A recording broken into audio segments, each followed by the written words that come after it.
And the second question is, how are you measuring if these automations are actually proving to be fruitful and saving time for both you and your clients? Yeah, so the first thing that we did was we looked back at the amount of time our engineers were taking to do things, and new starter and leaver requests are the most reoccurring ticket type that we get, where the same thing happens over and over again. And you're right, we looked at a lot of data before we decided about what the things are that we're going to do. We looked at the amount of tickets that were being logged, 4 password resets, 4 out of offices. Out of offices were for one particular customer, because I can hear everyone going, what, people are logging the tickets to have their out of office set? Believe it or not, we look after a legal firm where none of the partners want to set their own out of office. They email to their receptionist, can you get Prime to set my out of office? She logs a ticket with our support desk. And that was happening a lot. Legal is the most terrible vertical to be in. Honestly, I couldn't believe when I was reviewing the data to decide what automation we did, and out of office came up. I'm like, hold on a minute, we're getting 150. Can you set my out of office requests every month? I said, this is something they can do in Outlook themselves. They have no requirement for us whatsoever. So first we started with guides. Before we went down the automation route, let's just write a guide and give them a guide. And they were like, yeah, we don't want your guide. We know how to do it. It's not that we don't know how to do it.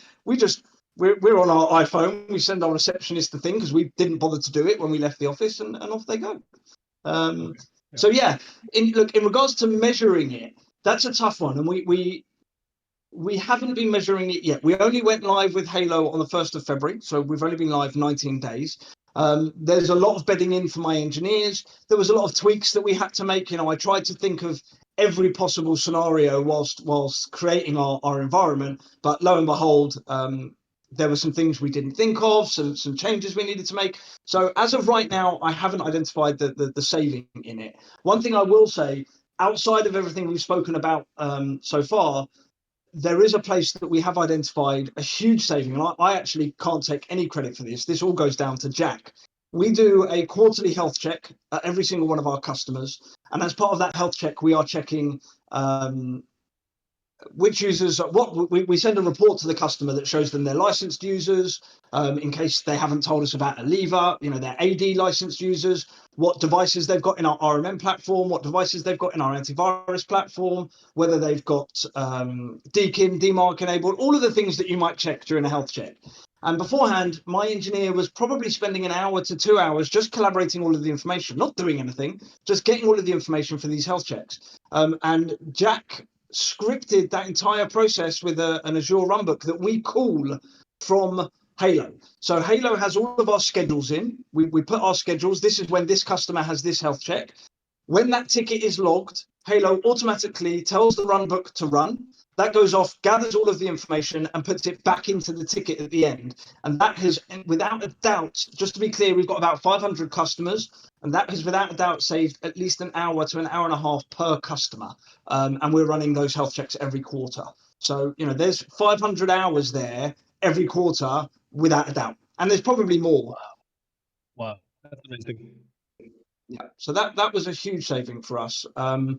And our engineer, by the way, our engineers hated the health checks. They're like, oh, I'm on the health checks today, because it's a repetitive task, right there. And by the way, CIPP, we've only been using CIPP for just over a year and a half now. I've been driving Kelvin mental for that amount of time. I don't know how he's put up with me. But CIPP on its own was a huge time saver for those things, right? But now to be able to automate that entire process because of the CIPP API, it's honestly been a game changer for us, without a doubt. Amazing. All right. I think we could jump into maybe some show and tell. Yeah, let's do it. I'll start off with some of the simpler things. Hopefully people aren't going to get too upset with me with light mode. Is the screen sharing? That's going to be a thing. It's loading. I'm not sure if other people are able to see it. It looks like it's loading for me as well. Here we go. Okay. Yeah, there we go. I'll start off with the crap, that is bright. Funny enough, I said I've been in a chat with the guys from Ronaldo most of today, and I said to them last minute, I said, people are going to kill me that I haven't got this in dark mode. So I'm sorry that it's hurting everyone's eyes. So I'll start off with some of the simpler things, and then we'll get into the more complex things. So simple password reset ticket comes in, right? A customer logs a ticket, please reset my password. We've built a button right at the top of Halo that allows you to click if you want to reset password. It will show you a list of users inside the tenant of the person who has logged the ticket. You can pick that user, choose whoever you want to do. We'll pick Miriam as an example. That will go off, run the automation. If you need to check the automation out, you can follow its process here. It usually takes 10 seconds or so. That has come back. This was one of the changes we made literally a few days before go live. We really didn't want any end user passwords sitting in Halo in plain text. So we decided to roll out a PW push server for the demo. I should also mention that for the purpose of this demo, we're using a completely demo environment. This is not my live environment, and there are some things that we've built in our environment, which I will talk about, that we haven't built in here. And for the sake of the demo, we're just using the public PW push server. But this is straight away pushed a PW push link that we can send to the user with the password reset details in there. Yeah, I'm not going to hold that for too long because someone will take a screenshot and be logging into our demo tenant, no doubt. But that's as simple as that was. We chose a user, we clicked on the password reset button, and off we got with a PW push button. So that was really helpful. The other one that we've got was the out of office.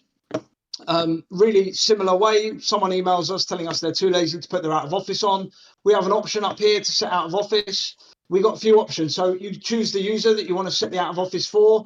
And just like you would inside CIPP, you've got three options here. You can disable the out of office, you can enable the out of office, and you can schedule the out of office. Depending on which option you've chosen, you get different boxes. If you're simply enabling it, you can just enable it, type your text. If you're scheduling it, it gives you the option to have a start date and an end date. You put in the out of office, and that will go off. This is my OOO. We'll do This a is scheduled absolutely one. amazing, directly from the PSA. So there's no questions coming in yet, except everyone like being amazed at how slick it is. Just a question from my side. How much work was it to implement this directly into? That might be a question more for the Renata guys, but to implement this directly into HaloPSA. It was, do you know what? It was super helpful having the Renata guys. I definitely couldn't have done it without them. Now, it's important to know I had no Halo knowledge whatsoever when I went live. Between the two of us, it's a lot of work, but once you get going, a lot of the work that you do is repetitive work, right? Once you've set up the authentication between Halo and CIPP, and assuming you've worked with an API before, and API calls and a bit of JSON, a lot of it is repetitive tasks. But as I said, one of the big time killers was not the initial one.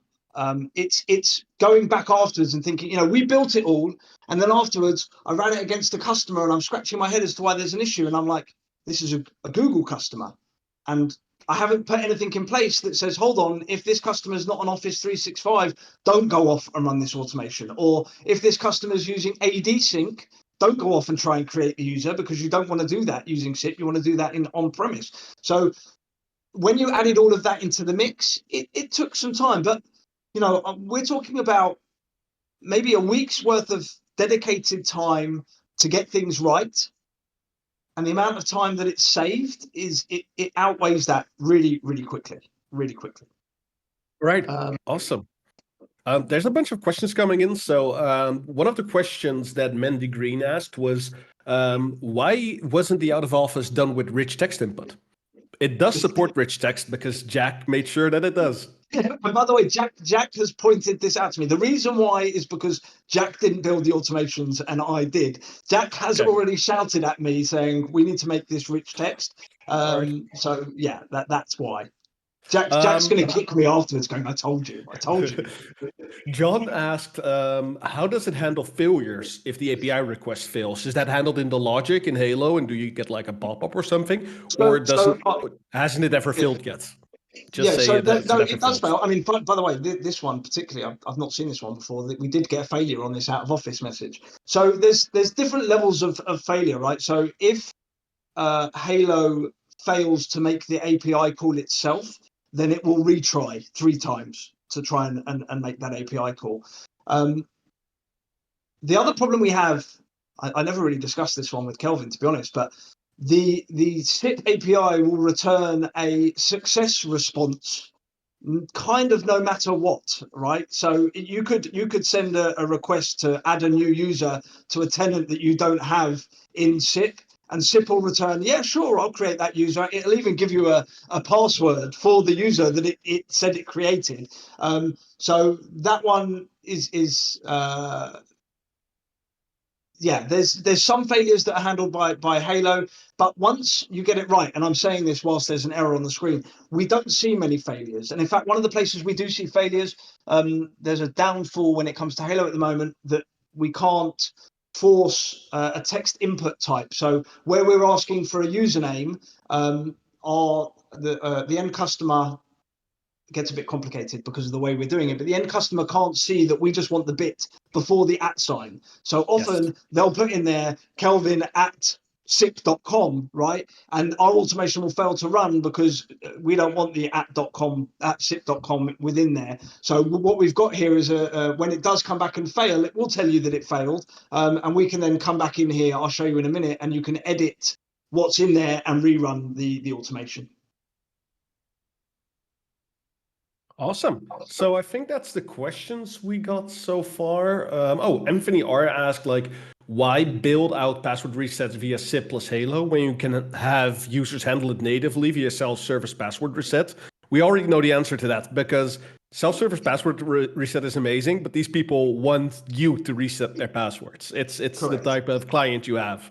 Absolutely. Yeah. Listen, we're very focused on the small market, small medium SME market, and they want to rely on us. They don't want to be told you can reset it yourself, right? And Yeah, I've always told exactly. my engineers, don't ever tell them that, right? Don't go back, oh, I'm not resetting your password. You can do it yourself. You can walk them through it, but even when you walk them through it once, they'll want your help doing it. Yeah. Okay. All right. Okay, Awesome. so let's look at the self-service portal. So this is the portal that the customers get to see. And again, we've dumbed this down. We've got lots of other bits that are on our self-service portal. But in our service catalog, we've got users and services. And in here, we have both a new user request and a leaver request. So in our new user request, we can choose a date that the new user is starting. Now, actually, on our new user request, the date is a bit irrelevant. It's more for the engineer to work with the customer to say, I know the guy's starting today. Do you want to schedule some time for me to jump on their computer and help them get things set up? It's far more used in our scheduling of offboarding, which we'll talk about later. They can enter their name in here. Did I spell it right? I think I did. Yeah, you did. We are pre-populating all of our customer domains using an Azure runbook. So every night our Azure runbook goes off, looks at all of our customer tenants, finds their domains, and populates each of the customers with their domain. So if a customer adds a new domain, it automatically gets populated in here. And this is actually particularly important because we're using this default domain throughout our automation process, right? We either use the tenant ID or the default domain. Those are the only ones that are mandatory, but we do have some other things here that are quite nice. Depending on which site they're at, it will automatically complete the user's address. So each of our sites in Halo has an address in. So rather than having to type the user's address independently, they can choose what site they're at and the user's address will be filled out. We can choose their department, job title, who their line manager is. All of this information that you're seeing here is pulled directly from CIPP, stored in Halo. We can choose, just like you would with CIPP, we can choose to copy group membership from. We've made it really clear to a customer that they've got to be really careful using that, because it does mean that they could get access to a team or a SharePoint site based on the group that they're a member of. And that's it. Customer fills in this form. They can choose what license is required. At the moment, we're not doing any automations with licenses, mainly because our tier 1 CSP supplier doesn't have an API that's good enough to use. And that will create a ticket, and I'll show you what that ticket will look like.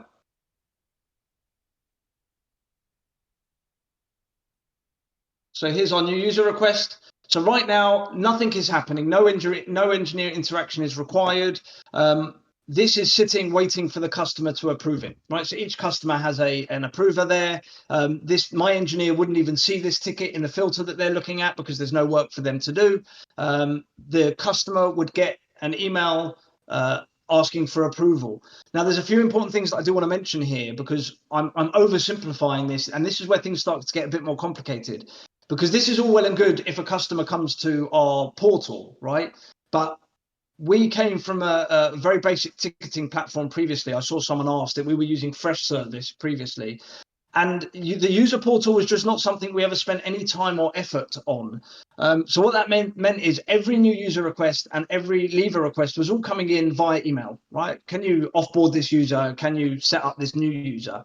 So we actually built in, during our triage process, when a customer emails in a new user request, we built in a triage process that will, when we triage it into the new user type, ticket type, it will automatically send the form back to the requester and say, we're no longer accepting emails for this sort of thing. Please fill in this form, right? So they don't have to go to the portal.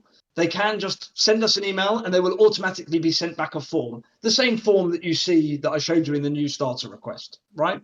And that was important because it was a big change for our customers. And actually, I thought we were going to get some negative responses from our customers around that, but actually they all seem really, really receptive to it. I think they've understood that it means there's going to be less mistakes, that things can happen much quicker, and they've been really happy with that. Awesome. So I'm going to approve it. Usually we wouldn't do this. Usually the end user would approve it, but I'm going to go ahead and approve it for Alex. And you can see straight away that this will go off and start our automation. There you go. So this has created Kelvin Tigler, and it has put a password link in there with the URL to the password. So we've built a whole workflow here. So the next step we haven't built this into our dev environment, but in our live environment, the next step would be for our engineer to go and assign a license, to also add it to any mail-enabled groups, because whilst we did copy from group, it couldn't add it to any mail-enabled groups until after the user is licensed, because until the user is licensed, it doesn't have a mailbox. So we've got a load of steps that have to be followed after. And actually, that's one of the really nice things about Halo that didn't exist in my old ticketing platform, where we have this strict process. Whether my engineer wants to or not, they have to follow the process of this ticket. So they are forced to assign a license, then they're forced to add it to mail-enabled groups. And that's really helped to alleviate some of the issues the mistakes that our engineers were making previously, that now that they have to follow that task. Amazing. So the only reason you currently wait with applying the license is because the license needs to be purchased at your T1 CSP, of course? Correct. And that's the reason you didn't automate that part yet? Correct. So we have actually opened up talks. So Halo was struggling to get any communication going with Tech Data Synex. I'm happy to say who it is. Maybe it'll put some pressure on them. But we have now, Halo are working on that API with TD Synex. So, the sooner that they build some provisioning in for that, we can provision. At that point, of course, we'll have to do a few things. Number one, we'll have to check if there's any licenses that are already available in the tenant. If there's no licenses available, go off, purchase one. That's the next step that we're hoping to automate towards the end of this year, maybe the middle of this year. That's it. That's our new starter process. So again, that user was created start till now without any engineer interaction whatsoever. Yeah. That is absolutely amazing. Yeah. Let's talk about our leaver request. So we've done our leaver request a bit different. There's a number of reasons why. So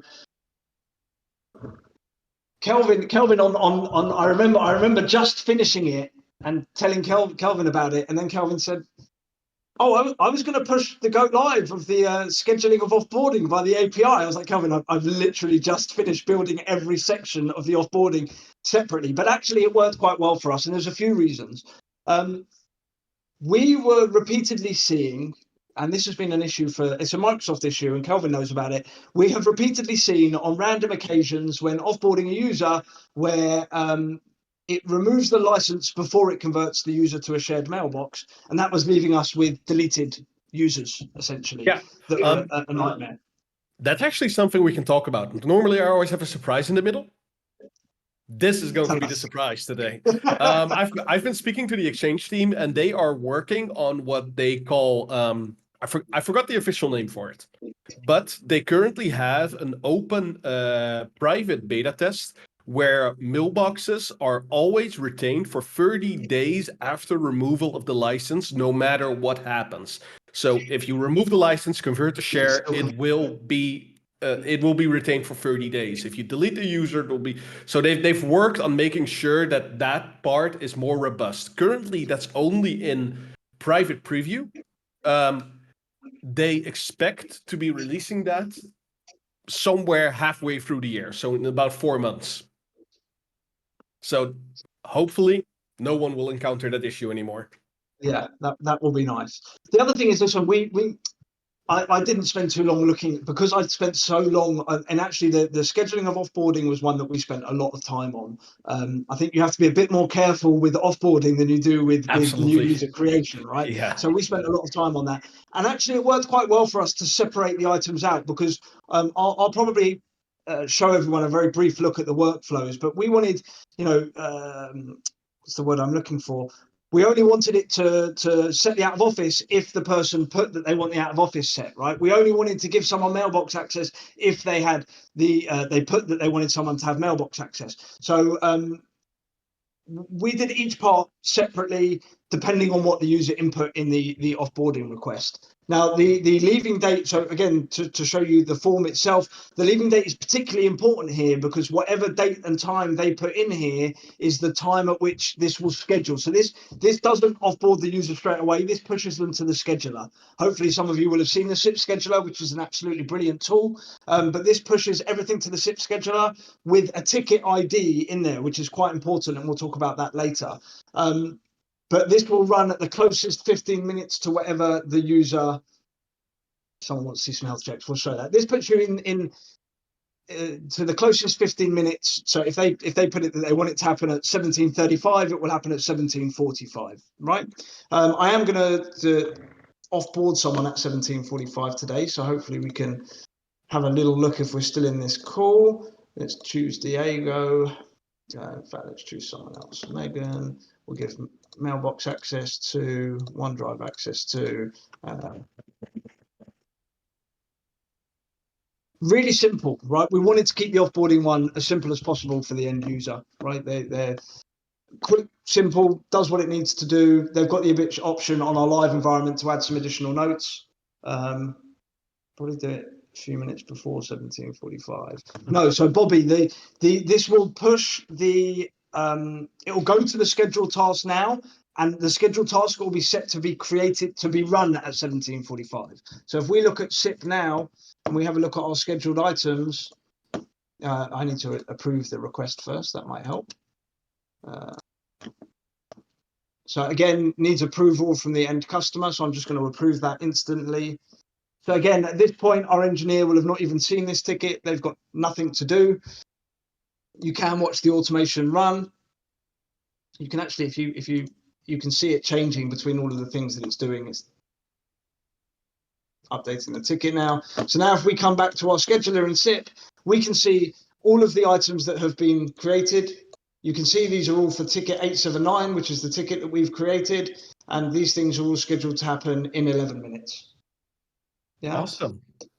And what this does, it gets a bit cleverer because what this actually does, that ticket will now go on hold, essentially, the equivalent of hold. Our engineer doesn't need to do anything. What CIPP will now do is at 17:45, it will run all of those scheduled tasks. And because we've put the ticket ID at the beginning of each of these items, and we've set it to email a notification back to Halo when it occurs, because it's got the ticket ID, all of the items, all of the responses that CIPP would usually email out will actually end up back in this ticket. So you'll be able to see, yes, we successfully converted it to a smart shared mailbox. We've successfully given this person access. We successfully removed this license, and all of that will be inside the ticket. Yeah. This is absolutely amazing, especially that the ticket also gets updated with all of the results. Correct. Instead of just having like instead of having to copy and paste the results yourself into a ticket, because you use the ticket number inside of the email title, it automatically append here. That's brilliant. It's actually cleverer than that because yes, you're 100% right. It does all of that, but actually it does another key thing here. At this point, it's really important to remember my staff member, my engineer, has had no interaction with this ticket. And this ticket is equivalently, it's hidden from my staff member because they've got nothing to do, right? So when that email comes from CIPP back into Halo to say, we've now done these items, Well, now it takes that ticket off hold and it alerts the engineer, this has all happened. Now there's some work for you to go and do. Remove the license as an example, raise your PO for accounting, do all of those other things that you might need to do.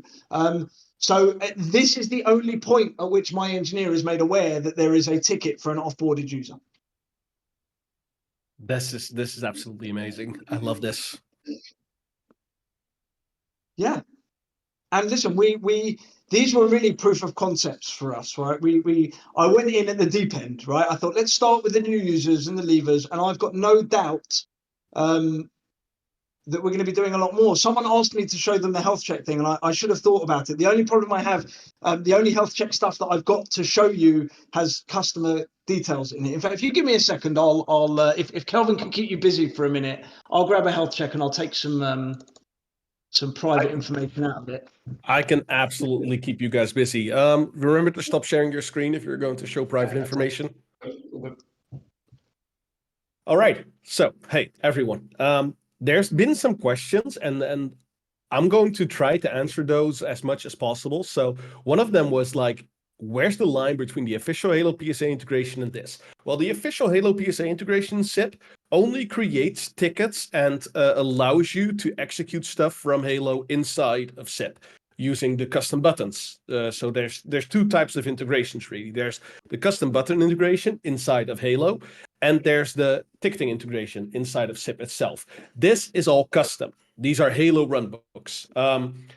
I cannot judge if these are ever made public or will be shared with HaloPSA customers. I suspect that Renata has more information about that. Please contact them if you're interested in this kind of stuff, because they're a great team. They have a lot of knowledge both on the CIPP side and on the HaloPSA side. They know what kind of stuff needs to happen for this. So hit them up. They're in chat right now.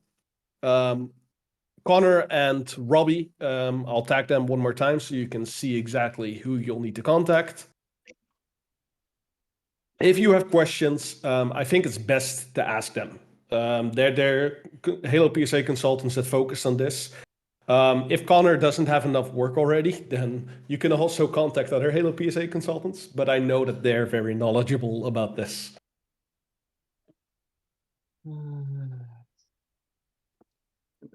So I do know that the Halo guys, they've got like a repository that they are planning on putting a lot of the automation. So they were amazed with what myself and the Renata team have done here. And I know that they're building some of this stuff out to add to the repo. So, Amazing. I know that they need to do that. I know that that's something that's on their roadmap. Now, their roadmap tends to have a lot of stuff on. So how quickly that happens, I don't know.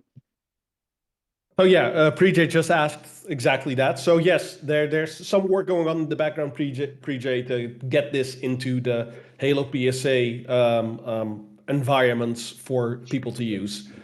I guess you should call it a store, but it's not really a store. It's, yeah. In the meantime, I'm still distracting you guys. Friday, we have a new release, and there's going to be some cool new stuff on that. I'm mostly going to be focused, this release, I'm mostly focused on removing some of the JSON information that we present. Like, there's a couple of places where we show you raw JSON instead of like a little list of data. We're working on making sure that you get some more lists of data instead of the raw information everywhere. Just prettification, mostly. So with this I'll talk about our health checks a bit. So they work a little bit differently, and they could be 100% done in Halo. That's the truth. Everything that we are doing could 100% be done in Halo. We decided, just because we had some of the scripts already built, that we decided to put it all into a single Azure runbook. And we use Halo to call that Azure runbook via a webhook, right? So the ticket is, we have a scheduled ticket in Halo. When that scheduled ticket is logged, it automatically calls the Azure runbook using the tenant IDs taken from Halo, and it goes off runs all of this, and then puts all of this information back in a ticket. So and it's important to be clear, other than one of the tabs or two of the tabs on here, three of the tabs on here, everything is using CIPP.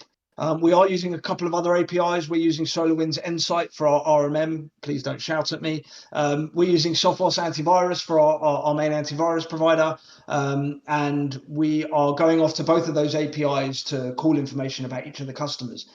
It's important to note, one of the biggest time-consuming jobs we had when moving over to Halo, and it was a good job. I'm glad we did it. It should have been done a long time ago.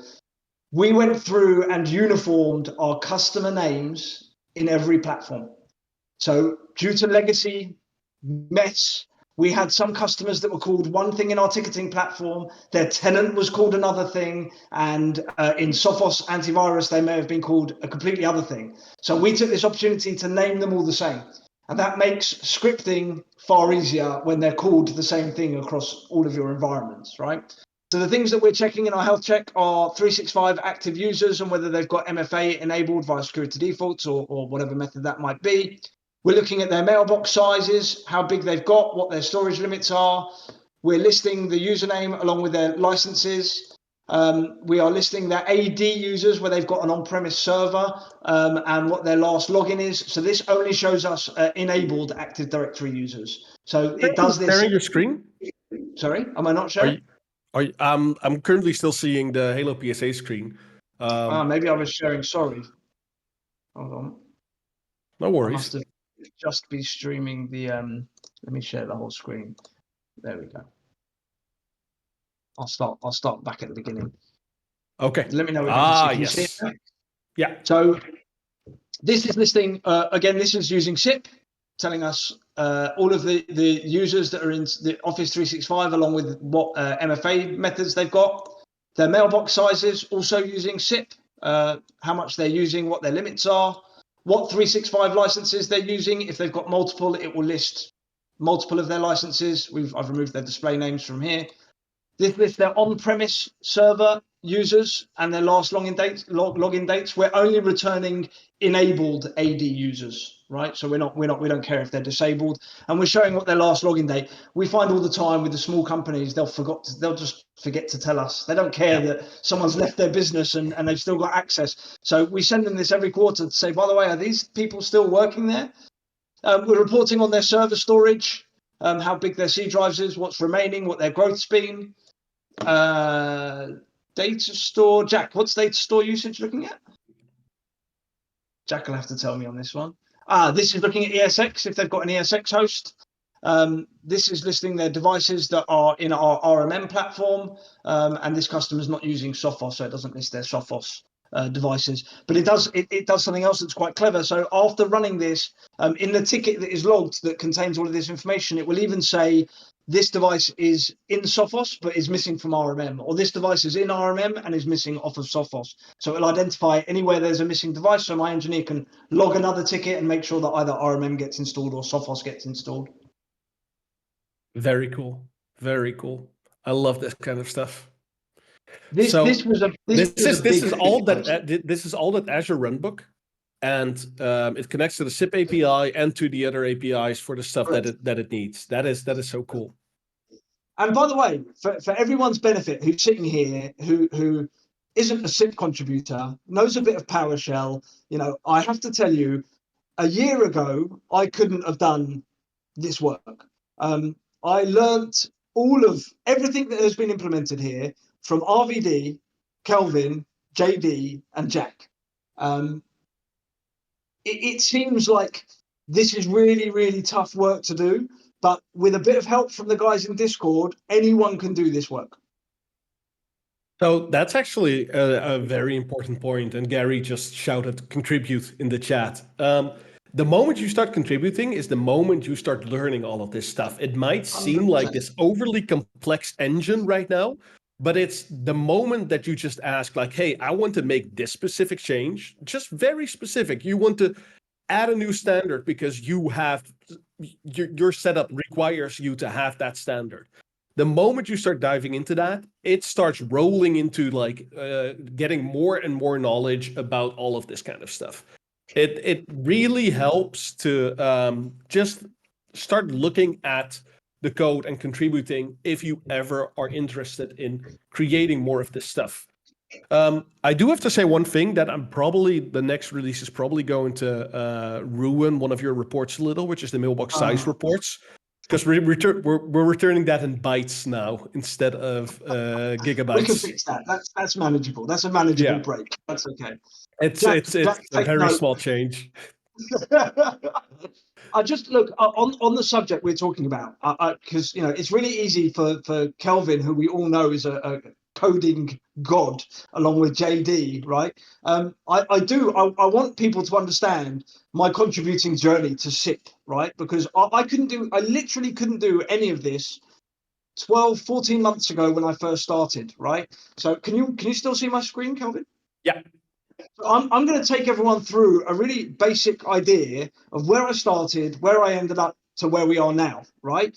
The very first thing that I ever did in CIPP was to add a button in here. I think the one that I created was converting to a shared mailbox. I think it was something like that. I can't remember. It was something in this menu here. That was the first thing I did. 95% of that work was cut and copying, right?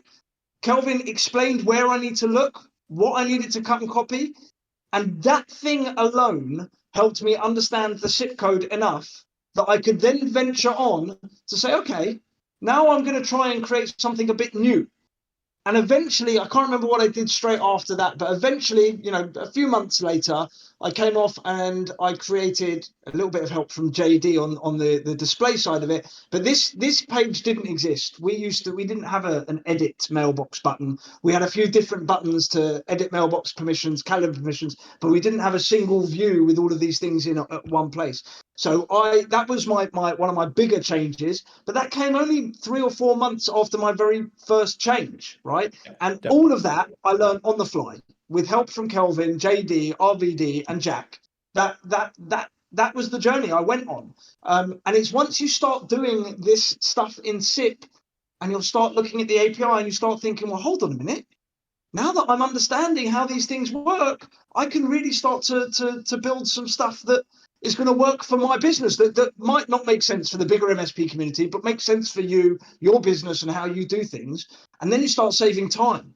And now you're looking and thinking, I've just made myself this much more profitable, right? Or, I can handle instead of needing to employ one more engineer, if I take on 5 new customers, right? Actually, now I don't need any more engineers and I can take on 10 new customers because I've automated this and I'm using the full potential of CIPP or an Azure runbook or Halo or your PSA or whatever that might be.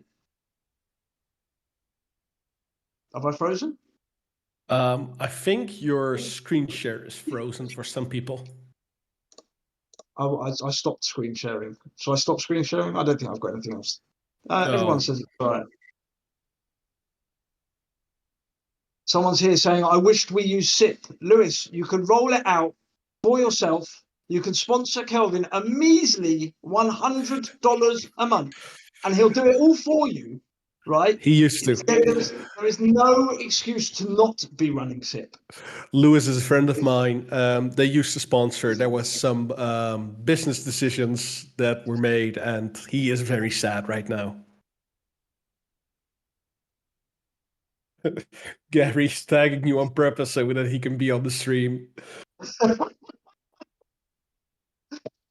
There's a few guys asking. Gary. There's a few guys asking, so I'm gonna just give you an idea of what these run books look like.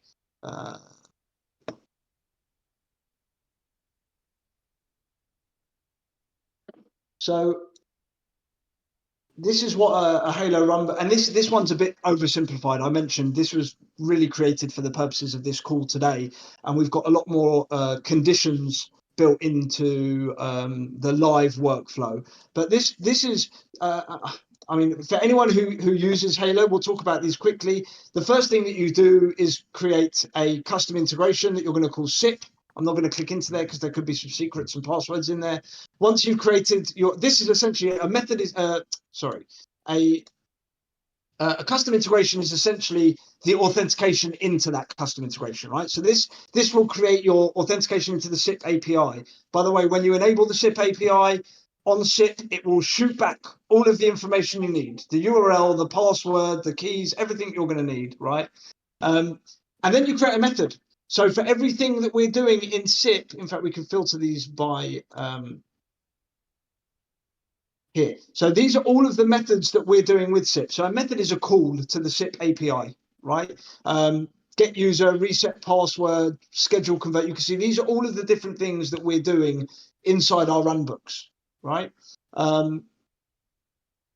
And then once you get started with that, you'll end up on a flow, and then you start creating your actual workflows, right? The actual run books of flow charts of the way things are done. And Halo makes that as, it's pretty graphical. You can see the order in which you do things. This is the retry. So we spoke, Kelvin, you asked me about what happens if it fails, right? So each time it fails, it goes down to this one, which links everything back to the beginning to retry. Amazing. That is so cool. I really love all of this. I think we should round it off. So if there are more questions, please put them in chat. Tag me if they're specific to this, or actually, it's the last 10 minutes, so feel free to ask anything at all. How much did you do in 9 to 5 working hours? That's actually a really fun question. I mean, look, do I lie or do I tell the truth? So the whole thing, I'm on a dedicated team that works on our internal platforms, right? I'm not dealing with support. I'm lucky that we're of a size that we have dedicated teams doing different things. My team's sole job is to deal with our internal platforms. I could have done it all within working hours. I'm a workaholic, and I did work in the evenings because I enjoy it, I guess. I'm a geek. Yeah, exactly. So John asked, did you ever consider building more of the logic in the Azure runbook side instead of the Halo workflows? Not really. There was no need to. Halo worked so well with the CIPP API. There was no major need. I guess, look, 10 years down the line, I was with my last PSA ticketing platform for 7 to 8 years. I guess you're asking because if I decide to move PSA in 8 years' time again, I'm going to have to redo some of this. But the truth is, I would expect things to change so much between now and 8 years down the line that I probably would have had to redo it anyway. Yeah, right? So yeah, exactly. So that's absolutely true. Wow, there's a bunch of questions coming in. Is there a link to the GCC group audit report? I'm not really sure what you mean by the GCC group audit report. If you can clarify that question, Rijn, then I can talk more about that possibly. We have an MSP that we're consulting for that set up CIPP half a year ago, or like a year ago, year and a half ago, and never touched it since. Should I just have them delete it and redo it all? No. That's something that we actually, as contributors, MrGeek or Ben has said it to multiple people as well. Redeployment is almost never an option. It doesn't help anything. All you'll have to do is make sure you set up your GDAP well and your authentication again. Those are the two things that you need to do. The rest of CIPP is stateless, so redeploying it has zero use. It doesn't save anything anywhere except for a little bit of caching data. So redeploying is the same as saying, I'm buying a new car because I need to go get gas. It doesn't make sense, guys. I don't think, for 14 months I've been around, I don't think I've once seen anyone actually need to redeploy. And we've seen some pretty broken SIPs. And it is always one of two things. One, there's a small Microsoft issue, which means the GDAP relationships aren't being read correctly. Or two, someone forgot to read the documentation properly, and we've already told you how to fix it. We'll point you in the direction of the documentation. Yeah. So someone asked, where can we find all the CIPP post calls? We tried to keep the API documentation completely up to date. It doesn't always work because we develop very fast. So it might be 2 weeks or 4 weeks behind. We just have a very fast development cycle. We try to automatically generate the endpoint documentation, but you can find that all in the docs. Fabian asked, we're currently busy with implementing HaloPSA in our organization and are just finding out the functionality. We would really like to implement the same flow as you guys. Is it possible to share the flows and steps that you made to implement this? Reach out to Renata. Reach out to the guys at Renata. It's not quite as simple as just sharing the flows. You're going to have some custom fields in the right places. There's lots of intricacies. It's not so much that it's difficult. It's just knowing about where these intricacies need to be, and that's where the guys at Renata will be so helpful that you will save hours of time. Yeah, absolutely. So consultancy in BSAs is always one of the most helpful things. It's going to be one of the most complex things you're going to implement in your entire environment. So you want people that know what they're doing. Renata, Mendy Green, check them out. I do want to add, if you don't mind, Calvin, I do want to add one other point.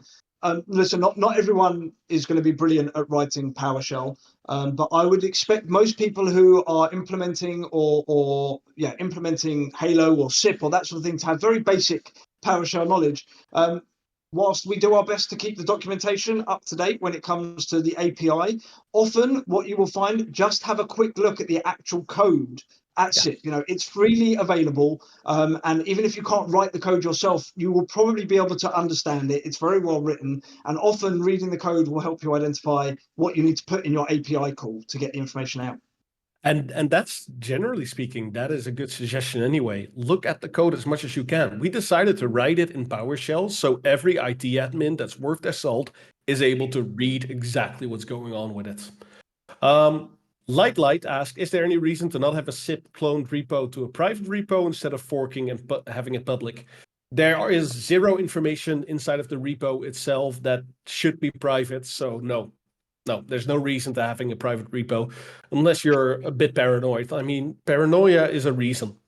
I've always said that for anyone who's working with security, paranoia is enough of a reason sometimes. Jack asked if someone can call me to help him set up CIPP. No, Jack, no, we can't. But why? It's free. It's free. It's free. Romy, the CIPP API is available. PowerShell, whatever you want to use, Postman, whatever request you want to make. It's just an API. You could use Python if you really wanted to. I wouldn't recommend it, but you can.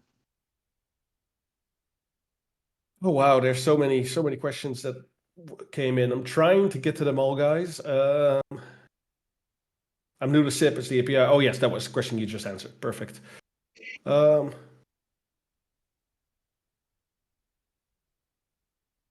One we ran into between Halo and CIPP is that we have GDAP set up for CIPP, but the suggested setup for Halo shows none of our GDAP relationships. I think they solved that a while ago. You might just need to update to the latest version, or if your host had asked them to update you to the latest version, because I do believe that they look at both the relationships and the GDAP code now.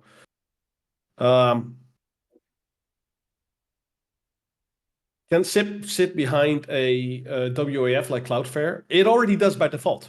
So that is actually a really cool question.